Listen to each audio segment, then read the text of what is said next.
अच्छा, जो अभी तक हमने देखा है हाइपरलिंक्स का यूज़, ये एक बिल्कुल नॉर्मल सा यूजेज है, जो जिस वजह से मुझे हाइपरलिंक बड़ा अट्रैक्ट करता है और जो मैं इसका बड़ा अच्छा यूज़ मानता हूँ, वो ये है कि एक कंपनी है जो अपना डेटा बड़ा अरेंज रखना चाह रही है और आप उस कंपनी में हायर हो गए, ठीक है। तो उनका क्या तरीका है, ज़ाहिर है जितना डेटा अरेंज होगा वो इतने ज़्यादा फोल्डर्स प्रॉपर बना के और उस जगह पे रखना पड़ेगा, ठीक है। लेकिन आप एक कंपनी में जब जाते हो तो आप देखते हो कि यार उनकी डी ड्राइव में सारी कंपनी की फ़ाइल्स पड़ी हुई हैं और सबसे पहले फ़ोल्डर है कंपनीज़, फिर है कंपनी ए, बी और सी। फिर कंपनी ए में अगर आप गए तो उसमें एडमिन, पेरोल और अकाउंट्स का फ़ोल्डर है। फिर इसी तरह मंथ्स का फ़ोल्डर है। तो दैट मीन्स कि आपने डेटा तो अरेंज बहुत ज़्यादा रखा हुआ है, लेकिन उस बंदे को जिसने आपको काम देना है, ज़्यादातर उसके काम ये जो भी कोई कॉमन काम होंगे वो 10 से 15 ही होंगे।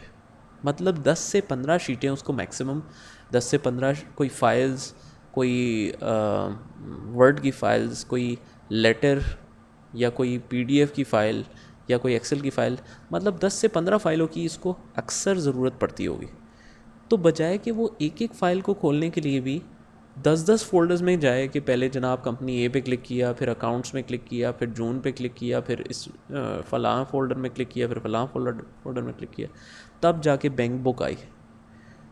तो उसके बजाय आप क्या करो, सिंपल इस एक एक्सेल की फ़ाइल बनाएं और उसका नाम आप रख लें डेटा मैपिंग, ठीक है।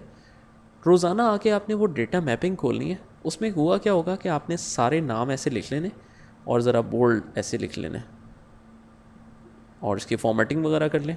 उस डेटा मैपिंग को आपने आके जैसे ही क्लिक करना है तो उससे हाइपर लिंक खुलना चाहिए, डायरेक्टली बैंक बुक खुल जाएगी। मतलब अब मुझे पता है कि मेरे दिन में काम क्या है। सबसे पहला काम क्या है, बैंक बुक चेक करना, फिर क्या है सैलरीज चेक करना फॉर एग्जांपल, फिर चेक करना है ये, फिर ये चेक करना है, फिर ये चेक करना है।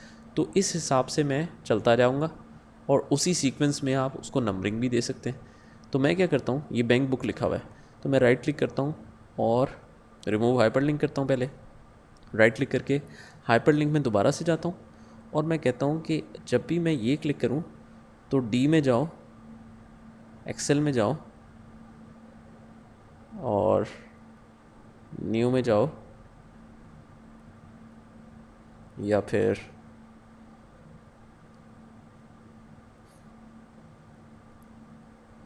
आप कह सकते हैं जी, चलो कोई भी फोल्डर हम ले लेते हैं। हम कहते हैं जी जब भी हम क्लिक करें तो एक्सेल में जाओ, बीएसएस में जाओ,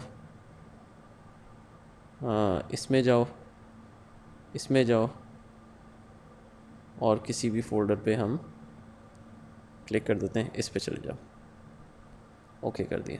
बहरहाल ये बताना मकसद था कि आप जितने भी फोल्डर्स में आप जाके एक फ़ाइल को एक दफ़ा बस आपने सिलेक्ट करना है, वो बेशक 10 फोल्डर्स के बाद पड़ी हो। ये बैंक बुक बन गया। अब हमने फॉर्मेट सेम करना है तो ये नीचे वाला फॉर्मेट उठाया और कॉपी करके इसके ऊपर फॉर्मेट पेंटर कर दिया और उसके बाद उसको कंट्रोल एस दबा के आपने सेव कर लिया। उसके बाद जब भी मैं क्लिक करूँगा बैंक बुक खोलने के लिए तो मुझे सुबह आके सिर्फ यही क्लिक करना है, तो वो जहाँ से भी बैंक बुक होगी वो ओपन हो जाएगी। तो कितनी ज़बरदस्त चीज़ है कि आपका डेटा कितनी अच्छी तरीके से मैनेज रहता है। हाइपरलिंक्स का ये तरीका बताना इसलिए ज़रूरी था क्योंकि बहुत सारे लोगों को पता है कि हाइपरलिंक्स ये कर सकता है, लेकिन उन्होंने कभी अपनी आसानी के लिए यूज़ नहीं किया कि हाइपरलिंक से ये भी आप काम कर सकते हैं कि सिर्फ एक शीट ही आपने खोलनी है और पूरे दिन में आपने कोई काम, ये टेंशन लेने की ज़रूरत ही नहीं कि कौन सी डेटा कहाँ कहाँ पड़ा है। आपने सिर्फ एक सिंपल लिस्ट बनाई और जब भी आपने खोलनी हो ये क्लिक किया तो वो खुल गई, वो क्लिक किया तो दूसरी खुल गई और वहीं पर आप कंट्रोल एस दबाएंगे तो वो उसी लोकेशन पे सेव हो रही है। मतलब ये थोड़ी कि कोई लोकेशन उसकी चेंज हो रही है। तो बड़ी आसानी से आप ये सारा कुछ मैनेज कर सकते हैं, ठीक है। तो ये इसका एक अच्छा यूज़ है। आप चाहें तो ये डेटा मैपिंग का फॉर्मेट यूज़ कर सकते हैं। तो ये भी इसका एक यूजेज है। इसमें खैर ऐसे करके तो कुछ नहीं देखना, लेकिन आप प्रैक्टिस कर लें, देख लें कि किस किस तरीके से आप इसको यूज़ कर सकते हैं, ठीक है। तो ये मॉड्यूल 1 हमारा ख़त्म हो चुका है। अब हम मॉड्यूल 2 से स्टार्ट करेंगे इंशाल्लाह नेक्स्ट वीडियो में।